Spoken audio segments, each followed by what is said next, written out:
Hey everyone, it's Nick, and thanks for tuning into Long Island Wargaming for a Warhammer Fantasy Battle Report. In this battle report, I will be using the Leadbelcher army that I've been working on, and I will be playing against my Tomb King army. General is going to be Ryan. And I will let you know that I know some people do prefer seeing an entire battle report. A victor is decided mid-game in this battle, so if you don't want to see a short game, if you want to call it that, this might not be a battle report for you. And here's just a little update on the models I've been working on. This would be a unit of 8 Leadbelchers. Got some Leadbelchers in there, and then the little scrap cannon, or the bickering bang bang, that takes up 2 spots. So those guys are getting worked on and coming along nicely. And then, as per my last video, I wanted to use Lord of Heavens, which I rolled up my spells, and I got the 2 spells. I got all the spells I didn't really want as much. I really wanted to get Comet, and I really wanted to get the reroll spell where I can reroll ones to hit and to wound, and I didn't get either of those, so I ended up with Wind Blast, Midnight Wind, Chain Lightning, and Thunderbolt. Ryan has 2 level 4 casters, which he ends up rolling all, he gets 4 Nehekara spells, and then 4 from life. No, this is light, protection, speed, banishment, and time warp. So here's the battle line. My army is pretty standard. I'll go through that in a moment. For Ryan, he's got 6 Snake Surfers, Bowmen, a big block of Tomb Guard, the Hero Titan, more archers, and then a big brick of just warriors. And then he's got the 2 scouted Bowman units. He has the 2 casters, as I mentioned. He did bring Ramhotep, which is the guy that allows hatred, frenzied to that unit, so that unit's kind of nasty, the big Tomb Guard unit. But he also gives a random unit the reroll armor saves, so the Snake Surfers actually get that, which is pretty cool. It actually makes a difference later in the game. Not a difference, but I mean, he does get to reroll a bunch of failed saves and saves them. We got the Screaming Skull Catapult in the back, and then the Tomb thing, the Casket of Skulls. Also, neither of us have BSBs, which is pretty interesting. I brought one just because I wanted to get the Butcher in. I didn't bring one so I can get the Butcher in, so I can get Lord of Heaven. Ryan didn't bring one because he just either forgot or, I mean, I always bring a BSB for my Tomb Kings. I mean, I know it helps prevents a certain amount of guys from dying when it comes to instability. But we just wanted to fool around and try out some new ideas, so we just omitted the points from the BSB, which neither of us knew we were going to do. The 2 things really worth noting are the Iron Blasters are all the way out here to the left on my left flank, so that as his infantry blocks move forward, I can take out a whole line of Tomb Guard if I can. Maybe archers, that's not really worth it, but also they need to really focus fire down the snakes as they're going to move quickly towards me, so I really want to take those guys out early game. And then I've got a bunch of Noblars all the way out to the right that'll hopefully just roadblock the advancing Tomb, the regular warriors. A lot of guys in there, there will be some difficult terrain tests. Hopefully I can just kill some guys on that. But if that thing marches through, the Noblars really aren't that hard to kill. So Ryan gets turn 1, moves forward. As we all know, Tomb Kings have no movement phase, which really sucks, and I'll get into that later. Ryan rolls up like 14 dice for Winds of Magic, so he actually ends up losing 2 of those dice, and that's all from the Casket of Souls and channel attempts, and I think he rolled an 11 alone on Winds of Magic, so the Casket of Souls spell kills an Iron Gut. I deny Desert Wind from getting off. I deny the protection spell from getting off, along with denying the other protection spell of getting off. So I was able to deny all of his spells. He got some really, really shitty rolls, which really sucked. And I was able to dispel everything, so there was nothing going on in this magic phase. Which stinks because Tomb Kings really need a good magic phase. Shooting some Noblars bite it, and these guys actually turn and run. So they're probably out of the game.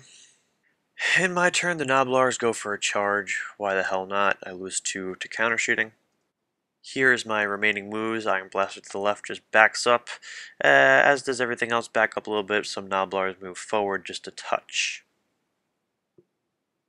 I get Chain Lightning onto the Hero Titan, and then Chain Lightning will go ahead and kill a couple archers too. I was kind of hoping that I can get to the Casket of Souls, but he was like 7 inches away, and it's toughness 10, so it was likely I wasn't going to even wound it. But the archers are actually pulling off a lot of the Noblars, so I wanted to kill them instead of the Tomb Guard, because the Tomb Guard I'm going to prevent from getting to me. And this is where the game gets a little silly. Ryan is proceeding 4 inches a turn. I'm just 6 dicing Wind Blast, and I'm going to start pushing the Tomb Guard unit back a couple inches a turn. So the cannons are able to take out 2 Snake Surfers. 3, actually, I'm sorry, an entire rank. The Leadbelchers take out 1 more, so there's 2 now. The Hero Titan takes some wounds from the Leadbelchers.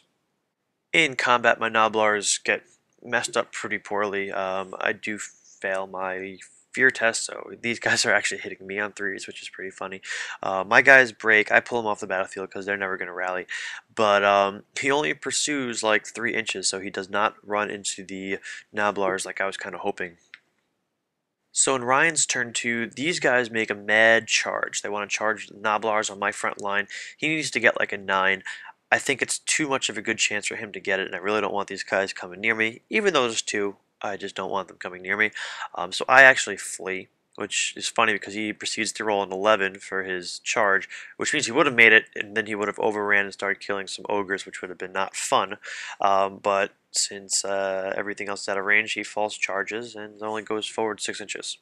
I again deny Fa's protection, but Desert Wind does get off, so there is an extra little movement phase going on here, and the Tomb Kings, the Tomb Guard, are able to proceed forward.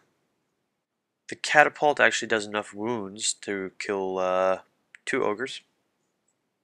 But nothing else really happens except some shooting and some other BS. So my turn comes around. I move the Iron Blaster further along the flank so I can get a nice shot into the side of those Tomb Guard, so I can knock off a handful. If I get 10, I'd be happy with that. But everyone else just kind of backs up a little bit, which is cheesy, but that's the theme with this army. They're a Leadbelcher army. They're going to shoot at you, but once you get to them, odds are I'm dead. This is just a clear shot of the battle line. And this whole game, I end up rolling awesome Winds of Magic, so I end up getting another awesome magic phase. I go for Super Wind Blast again, and I roll like a 17. Look at all those ones I rolled.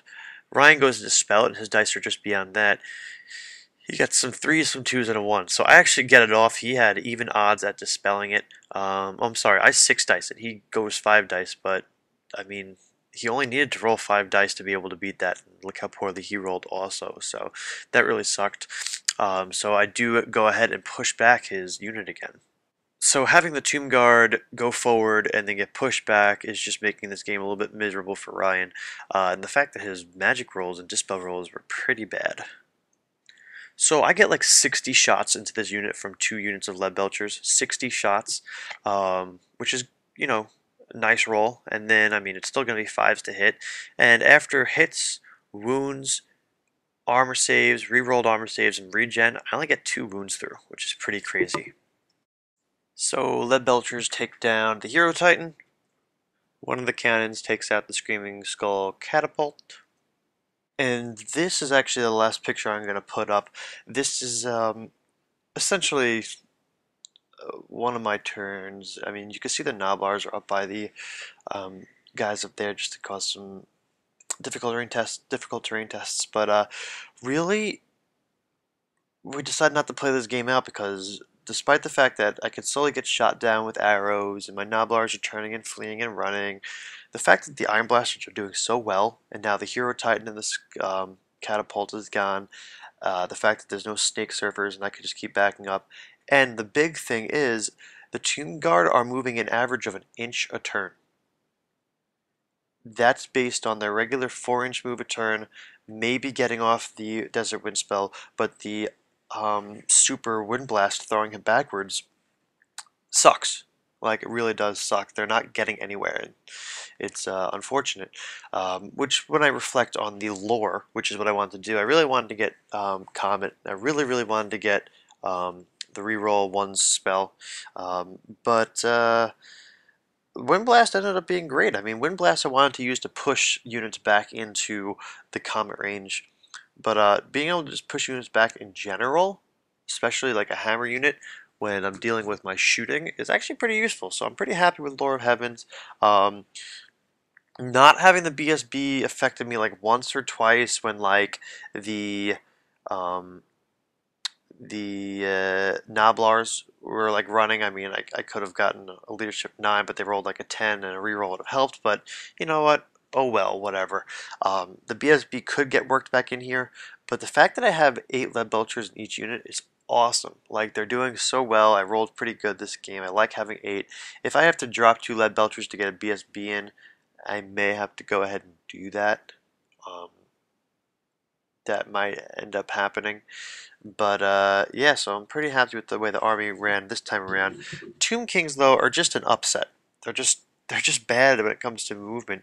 So after this game, instead of really playing it out, me and Ryan spent about an hour and a half just trying to figure out how we can fix them. And when I say fix them, come up with a little Long Island Wargaming like amendment to the Tomb Kings and how to fix their movement, and strictly just their movement. We don't want to do anything else except find a way to give them a little bit of a more edge on movement, which will be a separate little video that I'll try to put up as soon as possible, in which case I'll also let you guys weigh in and bring some ideas to the table. But we came up with like 3 ideas that would help them, which we're probably going to play test, and will of course be for you guys to see if you like it, but even use in your own private gaming settings. But otherwise, this will just be a way for us to get Tomb Kings a little bit more balanced, at least when we're playing in the war room. So I hope you guys enjoyed this bat rep, and if you have any questions, comments, or ideas, post them below. But I'll see you guys in the next video.